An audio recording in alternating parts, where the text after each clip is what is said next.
You're listening to Human Frequencies FM with Melissa Williams, hypnotherapist, DJ, and curious dreamer. A space where we tune into the stories, insights, and rhythms that shape us. From DJs to dreamers, biohackers to deep thinkers, this show is about consciousness, creativity, and what it means to be fully human in a noisy world. I sit down with artists, musicians, healers, and pioneers of all kinds to hear the real, unfiltered frequencies of their lives. Whether you're into sound, soul, health, science, or just curious minds, you're invited.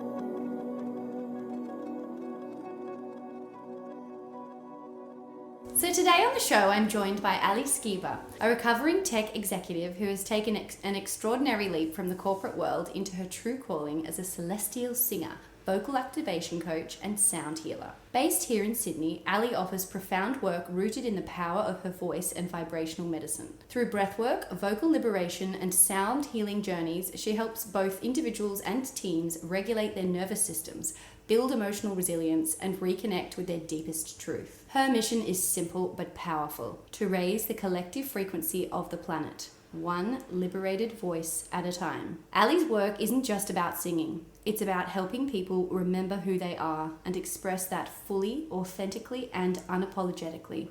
Ali, welcome to the show. I'm so excited to have you here. Thank you for having me.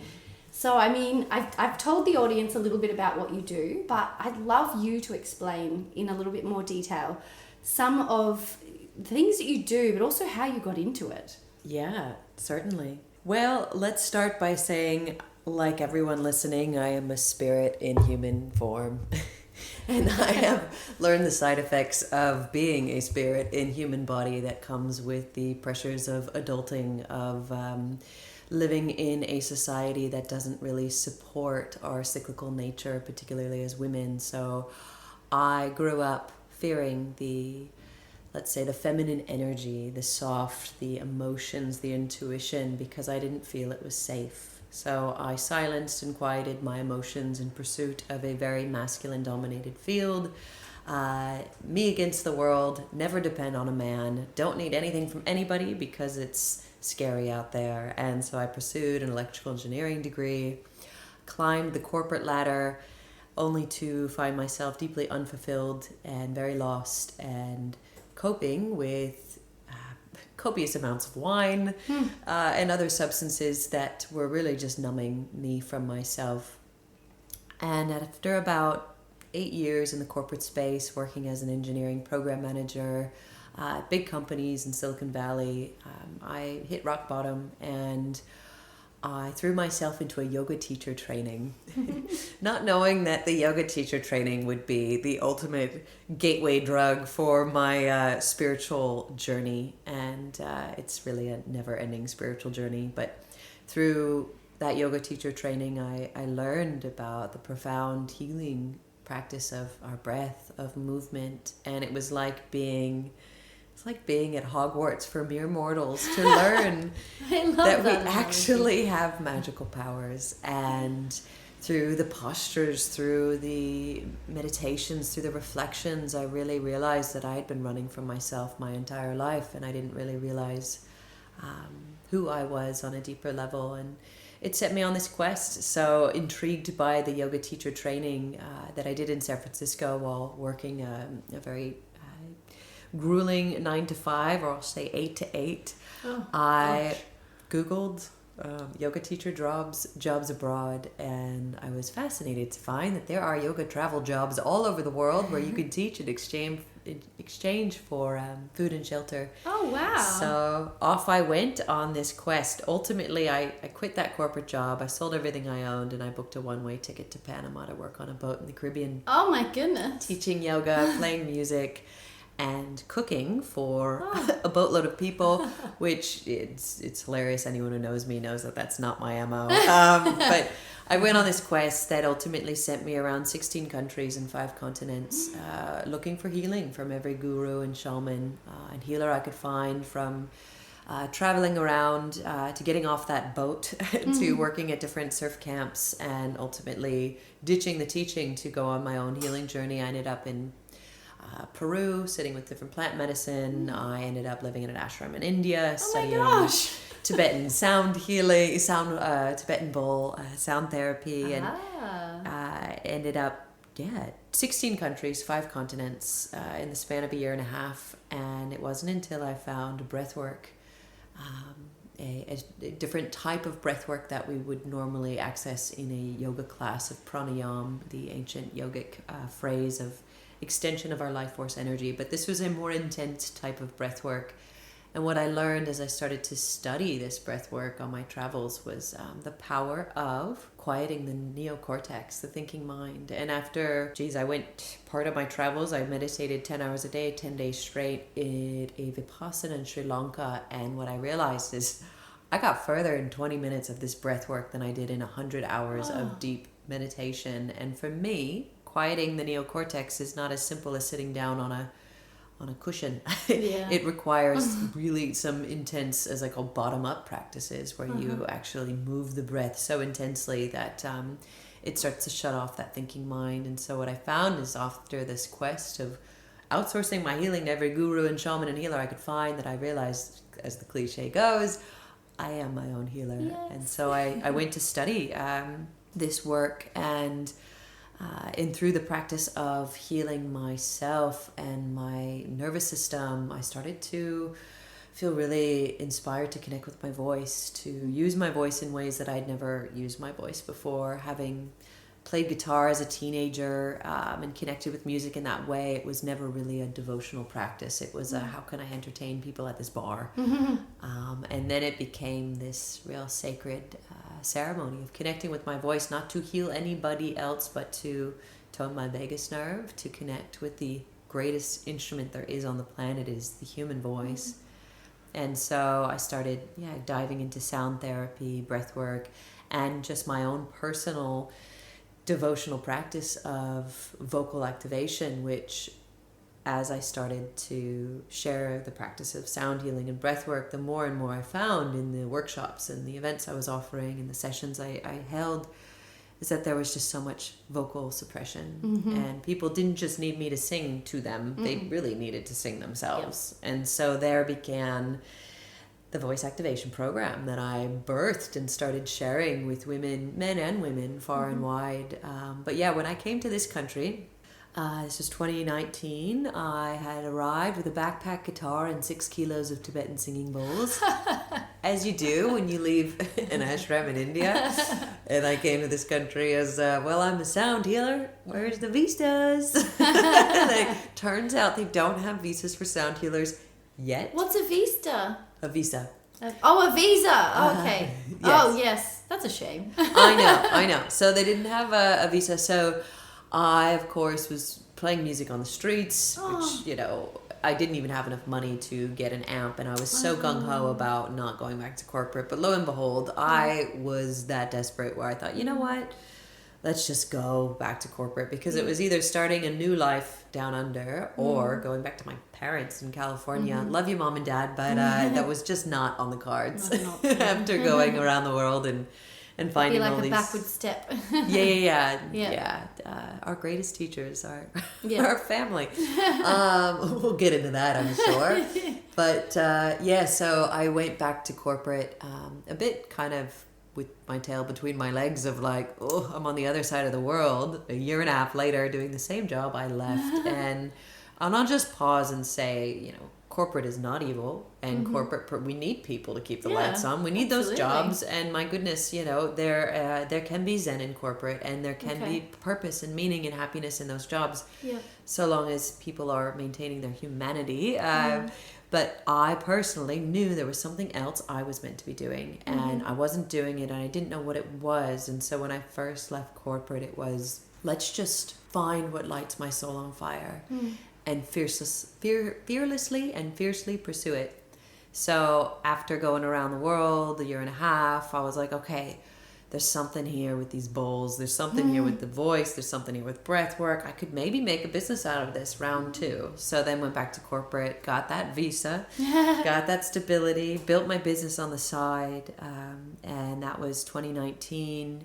And now it's been 3 years operating full-time on my own, bringing the practices of breath work, sound healing, and voice activation courageously to all those who are in resonance with it. Some people don't get it, and I am not here to convince and to really attempt to persuade anybody. I've learned to overcome the savior complex that feels it is her duty to save the world. In fact, as the Tao say, the world does not need saving. The world is perfectly perfect.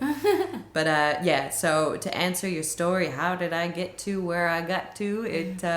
It was a big journey, and it was just a deep knowing that there was something else I was meant to be doing. And I believe life is like an instrument, and we are learning how to tune it in resonance with our truth. And I didn't know what my truth was, so the first time I left corporate, I had to go find out what is true for me, and it was not pretty. I called my people are like, wow, you traveled around the world, like, whoa. And it's like, no, it was my eat, pray, cry, eat, repeat. It was not pretty. It was not like, I was in Bali for 6 months having like the darkest night of the soul because well, there's, no drugs in Bali. I couldn't numb myself with that. And there was, there wasn't a big drinking culture in Ubud. And so I really got to dance myself back to my body. But first I had to deal with all the things that I had failed to really address within. And it was, that little girl that really was never given the space to properly be a little girl. So it's been this reparenting journey of really reconnecting with myself. And then part of that is sharing my truth and helping others connect to the greatest medicine there is, themselves. They're learning, their svadhyaya, the self-study as the yogis call it. And I'm just tickled to be on this path now and, living the incarnation that I get to do. It's magic. It really is. And I think, look, my next question would then be, obviously there's a lot of skills that you've accumulated over that time, with the catalyst, I guess, being yoga. And that's not to say there's any one skill that trumps any other skill.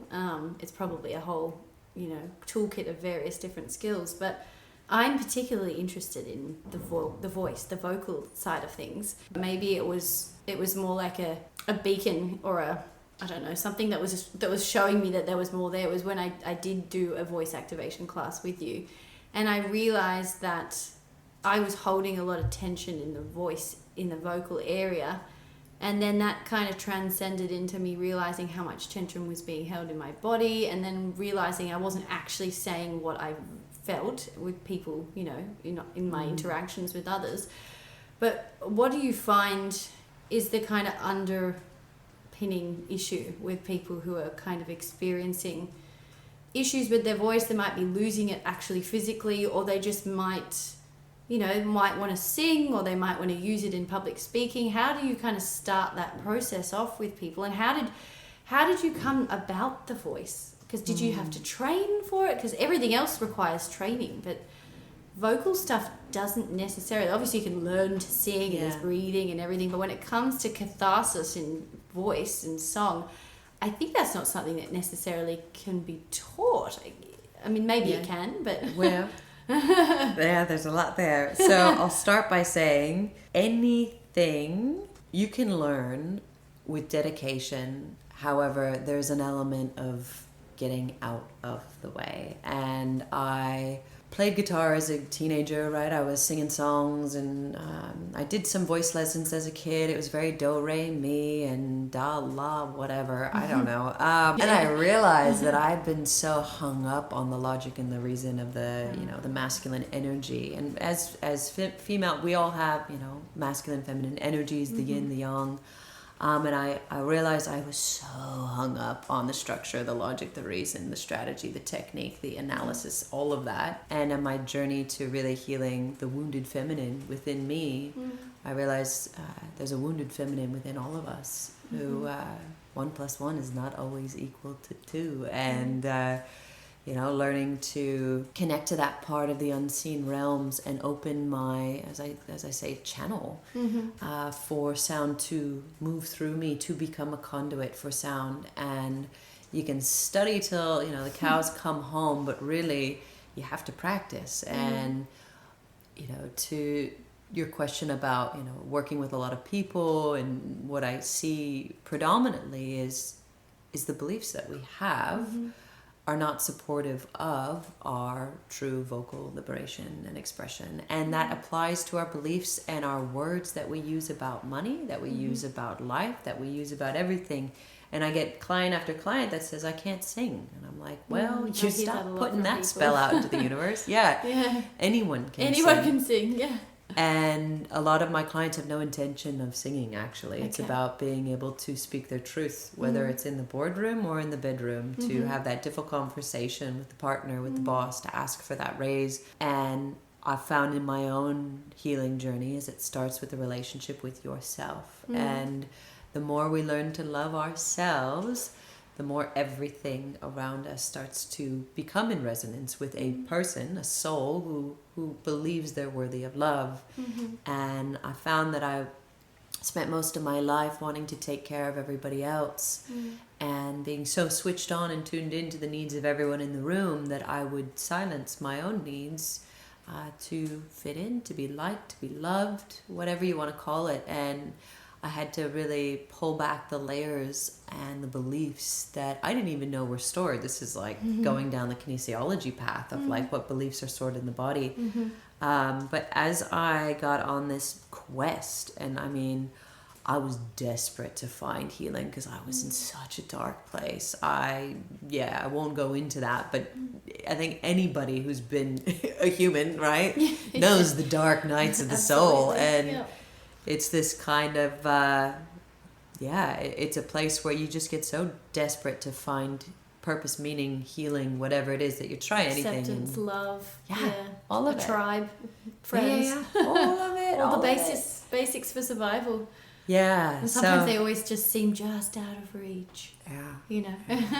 And I had to really first hone in on the beliefs that I had around my voice and my worthiness to receive, to speak, to be heard, to be felt, to be witnessed, and noticing the part of me that wanted to speak to win the approvals of others, as opposed to, do you actually have something valuable you want to share right now? Or are you trying to be liked? Are you trying to fit in? Or are you trying to win the approval of whatever?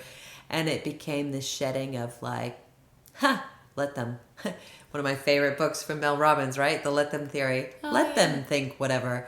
I'm going to let myself continue to do what I'm doing. And I realize I'm probably a walking trigger for a lot of people of like, wow, she's, a liberated feminine woman speaking her truth. And, I'll hold an event with 100 people that, whether it's sound healing, breath work, and I'm going to look damn good while I do it. Why do I need to keep it all covered to be your healer? No, actually, in fact, you witnessing a liberated woman is healing in and of itself, and having to overcome a lot of that stuff. But I digress.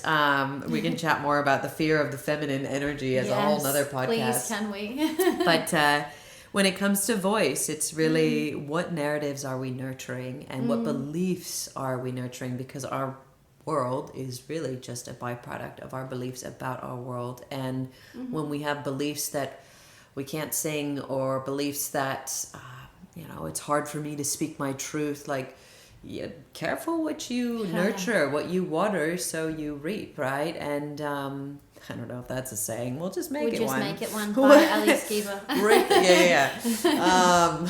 I'm channeling people.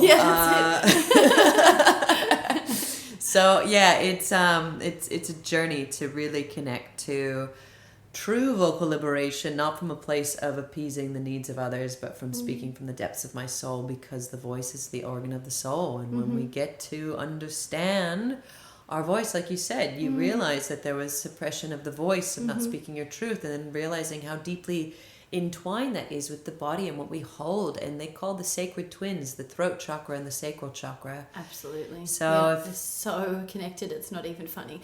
You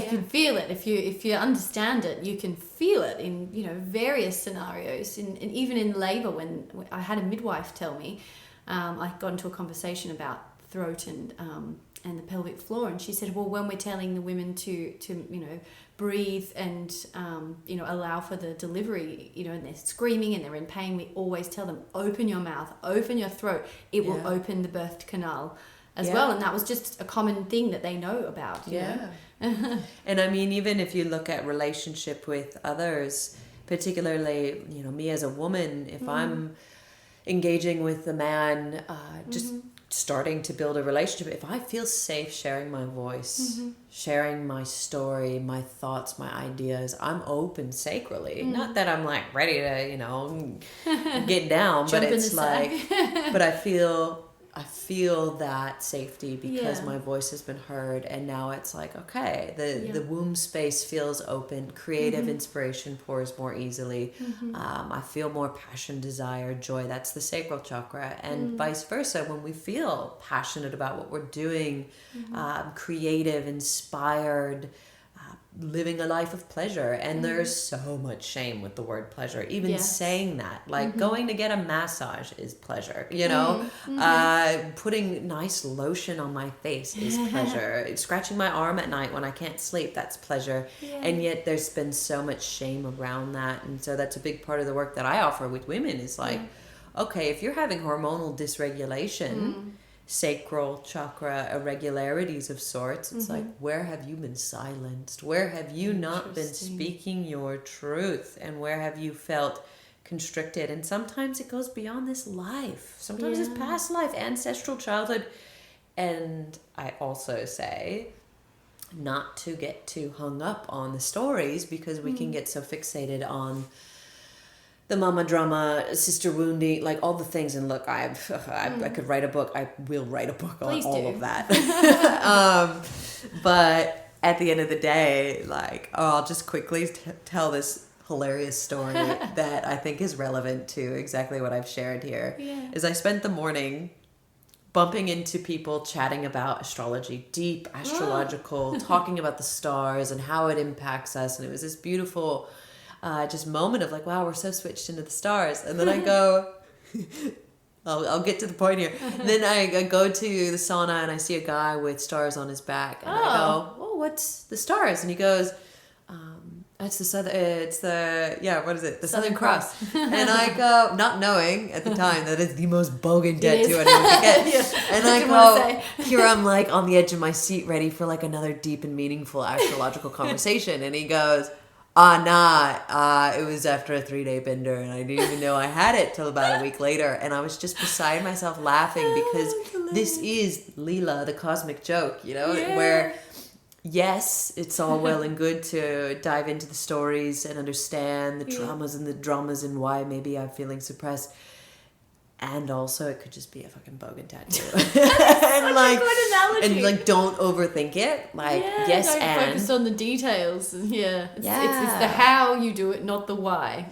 Yes, and as I say in a lot of my one-on-one sessions is, okay, cool, we dive into some meditation. Okay, root chakra, where did you not feel safe sharing your voice?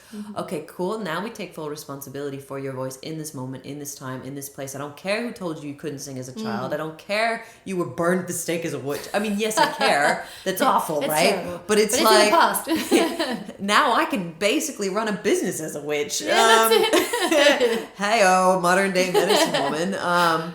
But this is the thing. It's like, don't get too hung up on the quote unquote work. And I have a lot of clients talking about how much work they're doing on themselves. And I was like, that doesn't sound fun, honey child. When's the last time you danced and like tickled a tree and like got your inner child out to play? Because we are so overwhelmed with being, these serious adults on their healing quests, and it's like, oh my god, you've got a little child inside you just waiting to come out and play. And so I do bring, like, the breath work can be very, there are going to be a lot of tears that come out, and it can be really intense, and I get that we got to hold that sacred space. But when it comes to the voice activation, it's like, all right, bring your inner child. Let's make some weird noises. Let's make the faces of all the faces that you didn't think were society, or like accepted in society, because we, particularly as women, spend so much energy even in the face trying to keep it together. look pretty, Yeah, look pretty. It mustn't look bizarre. You're eating something. Oh God, I think I just like opened my mouth with my tongue out. You know? No. I'm licking the utensils. Well, actually, I do that, but you know. Hey, this is why I live alone. The shit I do in this apartment, my goodness. If there was a camera right now, you could see all the weird wild faces I'm making, because you know what? It's like silencing myself and all the archetypes of me. We all have it, like the wild woman, the crone, the maiden, the mother, the, you know, all of that, the ones that I deemed crazy. It's like, no, she's just on my team. She's one of my core members of the team. And sometimes she's going to get wild. And sometimes she's going to feel like a mother. And sometimes she's going to be a lover. And sometimes she's going to be the caretaker. And knowing how that's all just part of the whole, you know, the colors of the rainbow, and being like, yes, and today we're going to go barefoot in the bush and talk to some trees, and that's gonna be my medicine, and maybe I'll cry, and not even needing to know what the story behind the emotions are, because emotions and thoughts are two different languages. And when we try to cerebralize, I think I've made up a new word. No, I love that. When we try to do that with our emotions, we're pulled out of the somatic, the experience of the body, where it's like you're trying to cry, but now you're trying to now blame someone 2 past lives ago. Like, there might not be a why in the now. It might be something stored that might have happened in another life, or even a decade ago. Yeah, but it is there, and you can pile onto it. It might be something small that happened at a shop. Someone shut you down, or said something unkind, and it might not have been a big trauma, but you add that to the bigger one that's in there, and then that piles up. You don't know. Yeah. I mean, there was an incredible talk I watched. It was just like a reel on YouTube, or a short of Peter Crone, and some guy being like, that guy. right? Plugged Peter Crone. And some guy was talking about how he wasn't loved as a child, and Peter Crone goes, so what? You weren't loved as a child. Wow. And what now? And it's kind of like, that's quite brash. He's usually pretty brash, but very gentle. But maybe because it was a guy, he's a little bit more brash. Yes, and I found the medicine in that in and of itself is like, okay, like some shit happened to me as a child, but like, am I gonna let it define me and carry it around like I'm this wounded little bird? Like it happened yesterday. Yeah. It's like, no, that was shit what happened to me, and I'm gonna keep going, and I'm gonna use it as medicine to transmute, to move through, not to be in this victim mindset. Like, yes, I may have been victimized as a child, but it's like, it's not my MO to parade around as who you are. Abused. It's like, I don't have a lot of energy in that, nor does rage and anger, as much as I feel like it's a very important emotion to express. Absolutely. But I find being angry at people in the world takes a lot of energy, and I'd rather use that energy towards other projects and pursuits. So I'll go to the gym and pump iron like a beast, and bang things on pillows and get it out. And part of what I think when I'm singing and connecting to some deep ancestral songs, it's like a scream, but it's a ceremonial, like, and offer to the land. I don't know what it was. And let it go. And just be like, it's gone now. And I joke to my ancestors who are probably watching, like, are you not entertained? Told you I'd give you a good show.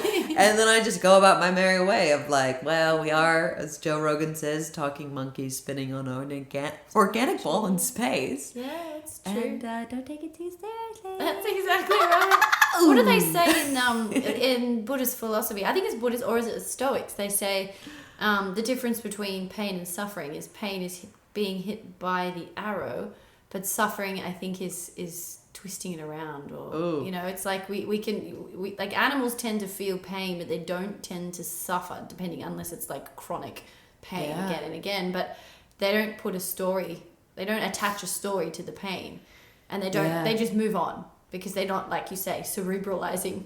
Well, there's a couple different elements to this when you start to learn about polyvagal theory and trauma response in animals, where when I think it's the classic zebra or the gazelle analogy, where the zebra is attacked by a lion, and it's pretty traumatic. It has to go into freeze response, fake dead to survive, but it manages to eventually get away. What does that zebra do? It doesn't go buy a bottle of wine and a chocolate and just woe is me and cry, which the amount of chocolate and wine I've gone through, and I will continue to go through in the future if needed, although alcohol isn't really Maybe my not so vibe much the anymore. wine. But gotta love a good chocolate. Really good organic red wine with the resveratrol and antioxidants. Organic, and preservative free. anthocyanins. Yeah. Insert advert for some really good wine. Yeah, that's right. But the thing is, the zebra will actually go to the safe place, the watering hole, and it will just get into this natural and shake it off, and it'll be like, okay, I feel fine now. I totally forgot that happened. I'm going to go talk to George over here and eat this grass, you know. Yeah. Whereas we like lie down and suffer for days, weeks, years, you know. Yeah. And we don't shift it from the body, but I've gotten really intrigued by my own ability to release trauma stored in the body with breath, with movement, with sexual energy, my own sexual energy, the most creative, powerful force there is, and not using it as a way to just offload, but like, no, let's use this to move energy in the body. And again, another whole podcast on that. But I love the story I recently heard about 3 men and their response to a prison full of really suffering souls, and I think they had really crap beds, crap food. One man decides to buy them all new beds. Oh, that's nice. Yeah, that's right. And the other man, he gets them all new food. Okay. What does the third guy do? He gets the keys. He lets them all go. Them all out. And it's like this beautiful story about like, wow, we get really good at suffering and comfort. But you realize you can actually free yourself. And me being so deeply ingrained with my own suffering of like, I'm working this corporate job and I hate it, And the thing was, like, thank goodness I had that corporate job because I was able to save a bunch of money and then blow my entire life savings around the world to find what actually lights me up. And I'd do it again and again. A stepping stone. If I had initially found myself into this line, well, I don't think it's a reality where I would be doing this work if I didn't live a life out of resonance with my truth. We wouldn't understand what it's like to have suffering or have trauma. You'd be like, oh, everyone's fine because I'm fine. And that's what a lot of people who haven't experienced hardship, they maybe don't really understand. They might be nice people, but they don't understand. They can't empathize because they can't relate with it. Yeah. You in order to feel empathy and compassion, sometimes it does take experiencing something deeply traumatic. Otherwise, how can you identify with that in someone else? Yeah, I feel the greatest masterclass of the soul is my own dark night, as I call the dark decade of the soul, where I had to meet some incredible darkness within me to find my way either out of this life or to transmute it into the light. And I chose to stay on this plane, and I chose to I got me scared there for a bit. And you know what though, that's the cyclical nature of it all. And geez, being a woman as well, that's a whole nother level where I'm a different person every day. And I realize in the different seasons where it's like, okay, where different hormone levels are changing, you may be feeling more susceptible to dark thoughts this time of month. And then really looking at, again, going back to the womb voice connection of premenstrual stress, all of that being really just anxiety or unprocessed grief in the womb. Interesting. And healing of that. So that's, again, we'll table that for another topic. We but need to this have a whole podcast. Yeah. And I've been feeling so called to women's work, and I've done a lot of co-ed events. Yeah, but I think there's just this deep need for sisterhood. We've been pinned against each other, and I think society does that, where it's like there's just this competition of women, and it really is. It's actually not healthy. We need to support each other. Sisters rise, and as we liberate ourselves, my own voice, and it's like, who am I to just do it in this box alone by myself? Let us all. And so as I'm going through these processes in my own journey of like, okay, how can we navigate the premenstrual anxiety? Okay, let's go on a deep womb voice activation journey. And then was birthed a whole event around that. And it's like, which I'm so stoked to have. And then just really leaning into not teaching from a place of what I think people need to know, but what I have learned for myself. Because going back to, where did you study this, or where did you learn that? And I don't think there's any course out there better than self-studies for Yaya of like understanding what works for me. And sure, I studied breathwork, and sure, I studied sound therapy, and voice activation was not something, there was no voice activation course. School, or course, or well, there might be books. Well, now there is. Books. Head to my website. Please, I really need this. I'm probably going to have to buy some because, being a person learning how to sing, I didn't even think I was going to do it to try and be a singer. But I think now I'm like, I think I actually want to perform. So it opens up all of these other doorways, but then you find more blockages, and then you have to go back and be like, okay, maybe we go back to just doing it as an energetic thing before we go anywhere else with it. But there isn't courses really as such. It's like teaching you how to sing, but not how to release.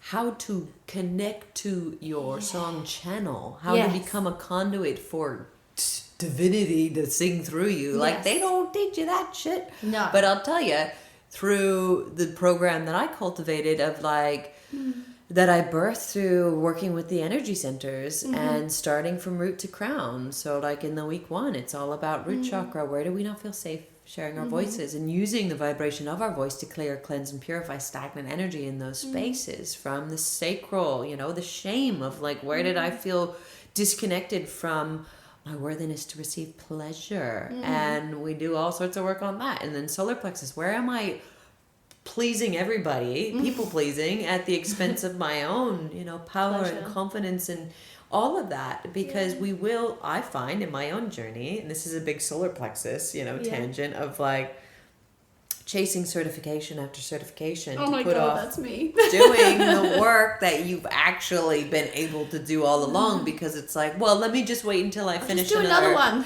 Now I'm going to med school, and it's like, oh God, how many? And hey, like everyone's gonna take their journey. And that's true.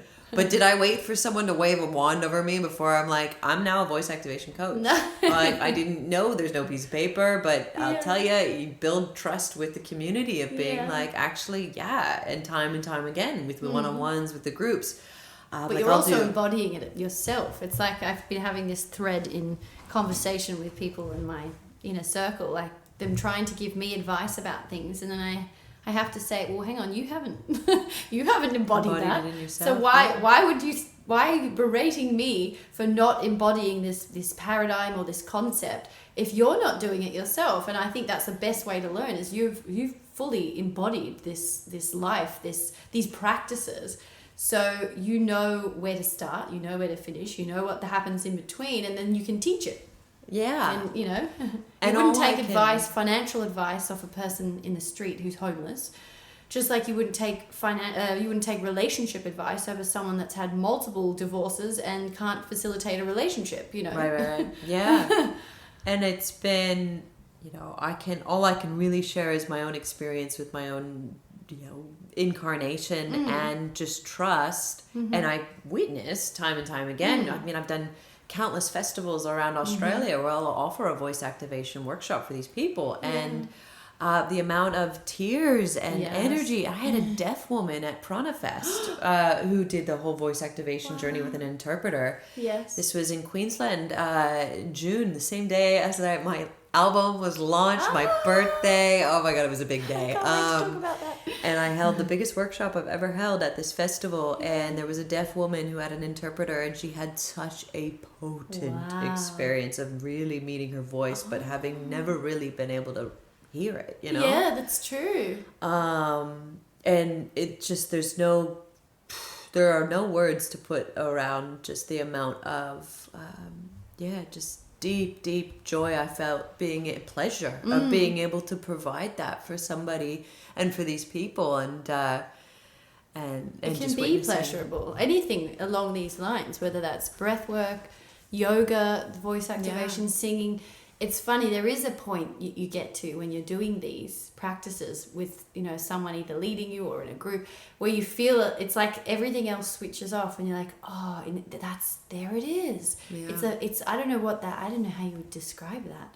Oh, it's pure, it's timelessness. And a lot of people, like I have my mentorship clients as well, where I'm helping them move over from, having the certifications to actually getting out there and doing the work. And it's like, my work now before an event or before I get on stage with hundreds of people is like it's not memorizing a script. It is not. It is going to the gym or doing my yoga, getting a sauna and an ice bath, making sure I've fed my body, I've moved my body, I've breathed my body, I feel damn good, and I feel like I'm in my, goddess attire. And then I get on stage and I'm just tickled. I am tickled with what wants to come through. But yes, I mean, when it first started, I was teaching meditation at Fitbit in San Francisco. As I was working as an engineering program manager, but I had to learn how to meditate for my own salvation. Yeah. And because I was waking up covered in hives, I was so stressed. Gosh. Oh yeah, this was before I knew how to. Bad. This is before I knew how to say no to my boss, only to learn that the more I said no, the more I got promoted, and the more respect I got. And then I was like, well, damn, you can't pay me enough to stay on this.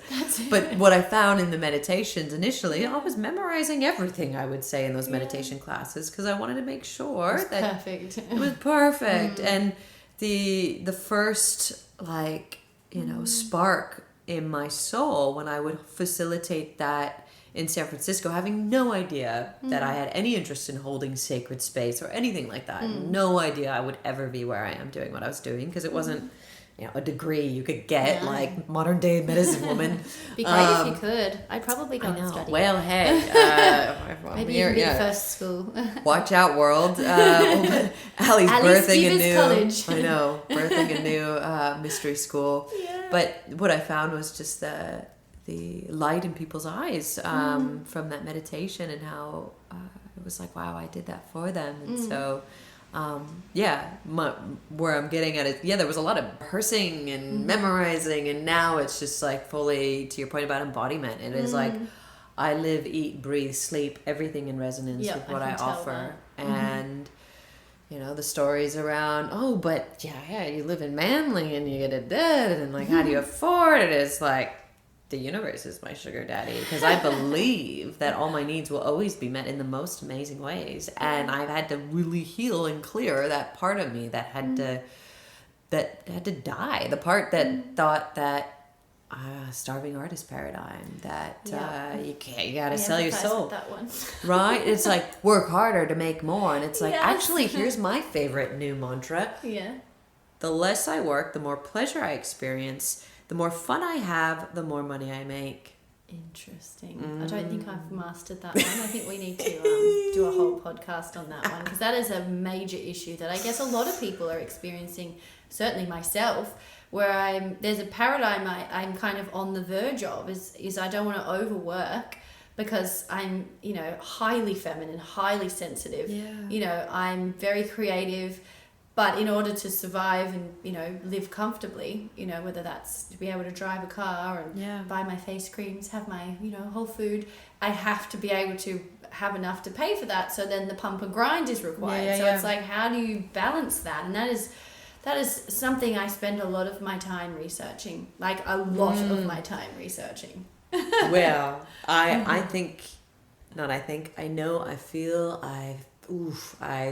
feel in my bones, in my soul.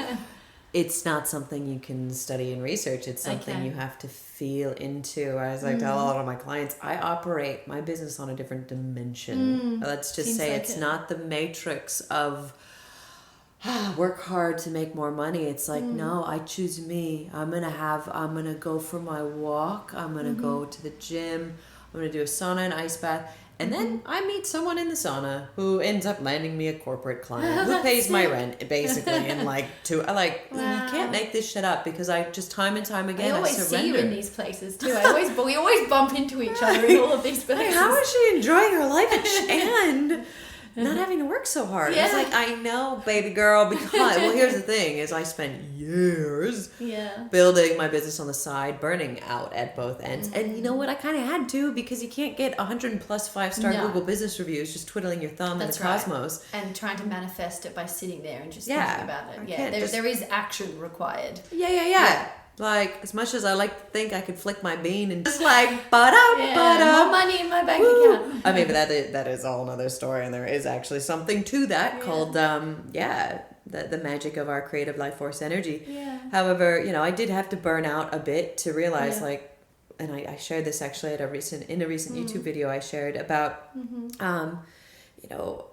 it's not about working harder. It is about tuning into my medicine, my stillness, and how can I run a spiritual business in fight or flight? How can I serve others? Preaching about nervous system regulation, where I'm like literally shaking to survive, and it's like nah, mate. That's so familiar.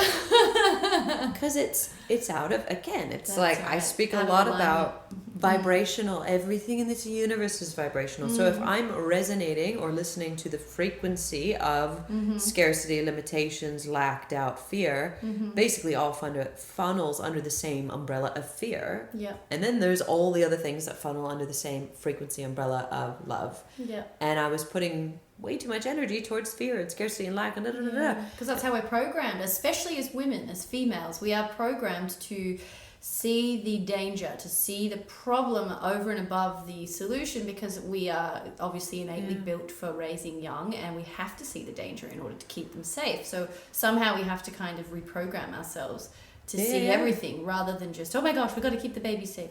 There's a danger there. There's a potential danger there. And, that's how we're wired.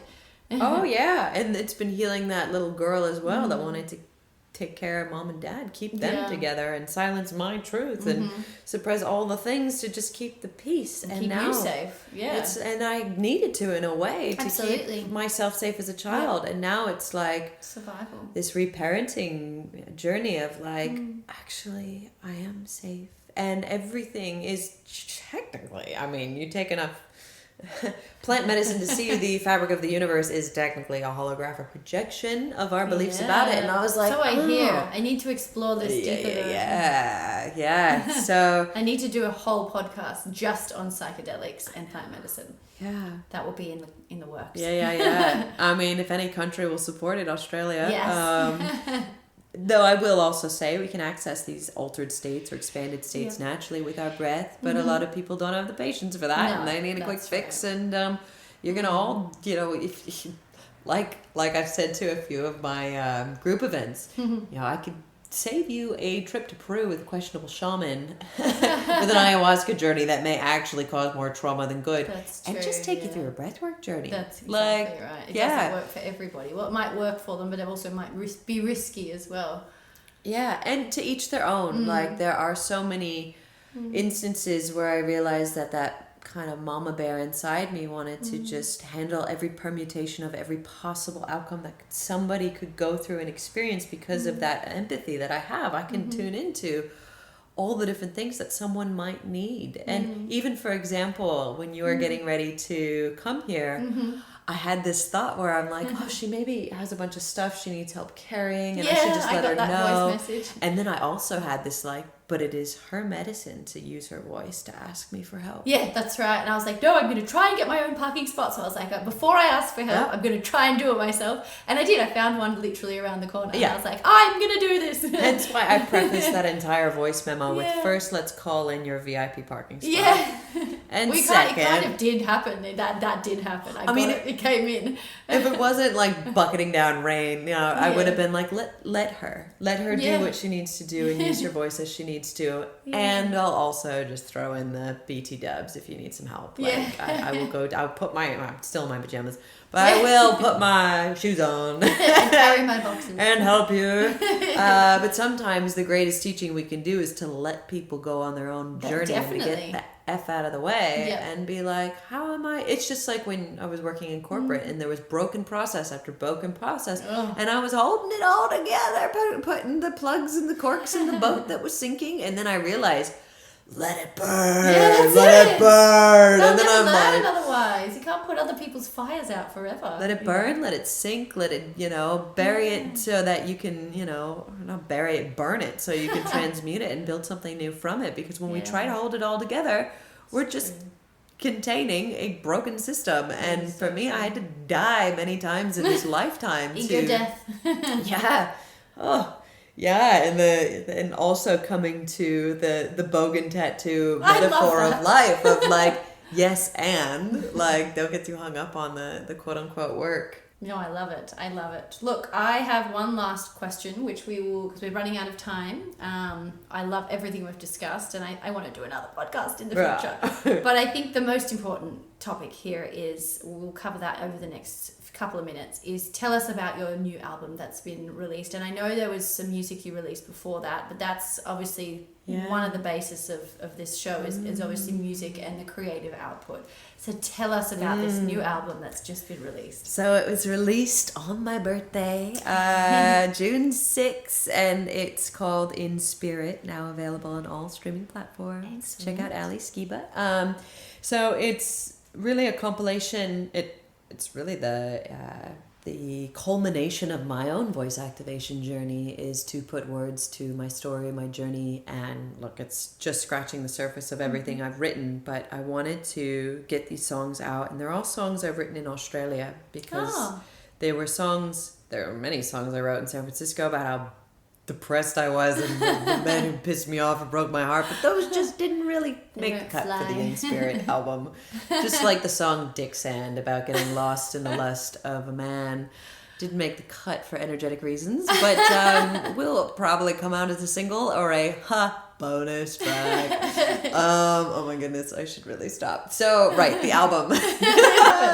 The album. Also, I think I have a future as a comedian. We'll work that in. Please do.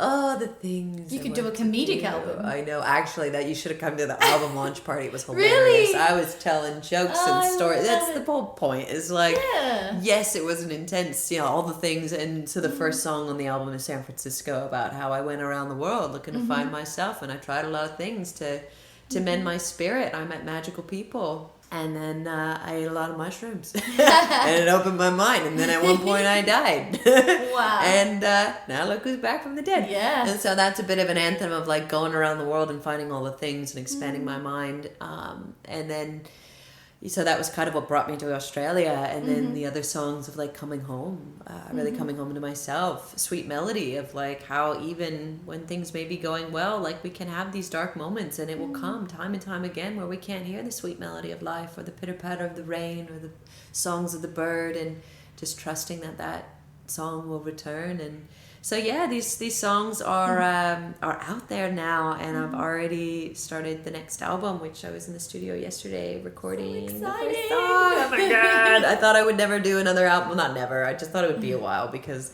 it took a lot. It took almost everything out of me because I think I cared too much. I gave too many shits. Shits forgiven. Now I'm just like, just get it. Just get it out. And you're in flow now. Once you start that, then that kind of that gate is open, and then it just keeps coming out, Because it's all allocation of energy. And if I hold it in because it's not ready, like, oh my god, I will implode and I will have all sorts of ailments. So I'm you like, might you know also what? procrastinate and not do it again for another year or two. Yeah. Why not now? This is why I've been like just going on YouTube and just chatting for 30 minutes because I'm like, we have a world that is like 90-second highlight reels, and I don't want to like, okay, what's the best thing you can do? And I just like, no, get over to YouTube and listen to me rant for a while, maybe. Like this podcast and this radio show. Yeah. Like, I like to listen to a nice long chat because otherwise it means your attention span is so minimal. Yeah. Because you've been pre-programmed to only, stay tuned to something for a couple of seconds, and then you have a hodgepodge of a whole lot of information. You don't know where it came from. You haven't really gotten to know where the source of the information came from.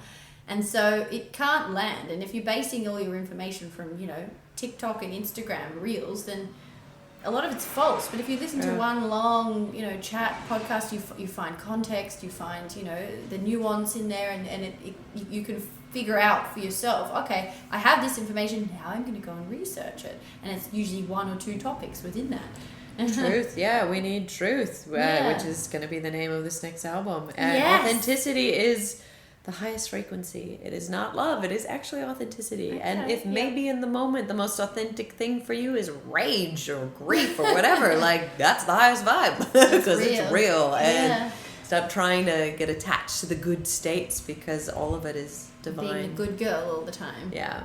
I've definitely found my voice in learning to sing. And, we can all sing. It's just sometimes I noticed I was losing my voice a lot. Yeah. And I thought it was just from overuse, but I wasn't doing it properly. But I think I'm starting to speak my mind more. So when people are doing things or saying things that are incredibly unfair and unjust, I don't let them get away with it as much. And, you know, there's always, every boundary you set, there's always pushback. You're always going to get pushback. Sometimes you'll get hostility. Sometimes you'll get rage. Sometimes you'll get deflection. You'll get often gaslighting. So they'll try and make you think that you are wrong, or think that you're crazy, or think that something happened that didn't. There's always a pushback, but I'm finding it easier just to say it. And I'm not feeling like I'm being a naughty girl or a bad girl. Or, yeah, you know, like my mum beautiful. always used to say, don't be disobedient. And it's like, well, why? Like, why do I have to be obedient? Like, fall apart yeah, and fall apart some more. That's right. Like, it's not about being an obedient child. It's about being, you know, real. And obviously you're not going to do things to hurt people on purpose. But if something happens to you that's not fair, like, you can't just silence yourself. You need to speak up. And I think that's you know, the basis of this work and yoga and breathwork and vocal activation is to speak your truth. And then, you know, all of the ailments that people suffer with will hopefully not happen like they do today. Yeah. And first and foremost, you gotta know what your truth is. Like, that's people true. Are just spewing stuff like coded as if they're, you know, they found Jesus, and it's like, have you gone to meet the depths of your darkness? And have you integrated your shadows? Or are you now just running a quote unquote spiritual business? And I'll tell you, like, there's a lot of people out there operating, and I'm not here to cast judgment on those who are, you know, helping, quote unquote, but to be really mindful of, like, we have to meet ourselves at that depth, and we have to know what our truth is to then really be able to speak it, and for it to resonate and land with people. And find out what it is you actually want too, because if you don't know where you're going, you won't know when you get there. Yeah. Well, Ali, thank you so much for coming onto the show today. Honestly, this means the world to me. A very special person in my life. And we always cross paths. We have done for the last number of years. And yeah, this is super special. And I can't wait to see what's on the cards for you. And I'd love to have you back on the show when the next album comes on, and maybe when there's some other events that people can get involved with. But for now, you know, over and out. And thank you so much. Thank you so much. Your silence won't save your soul. Keeping quiet, matter of time before you implode. Stop playing it small. Stop giving your power away. May we rise above it all. It's time to seize the day. Oh, it's time you go, babe. But first time, you got out of your own way.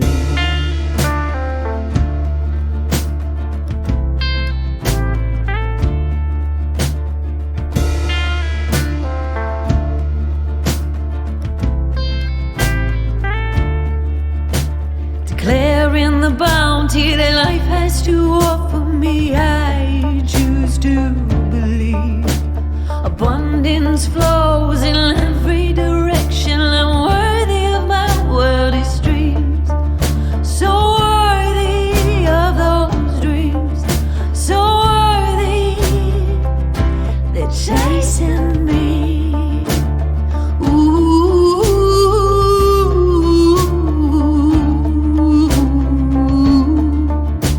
So stop playing it small. Stop giving your power away. May we rise above it all. It's time to seize the day. Oh, it's time you go, babe. But first time, you got out of your own way.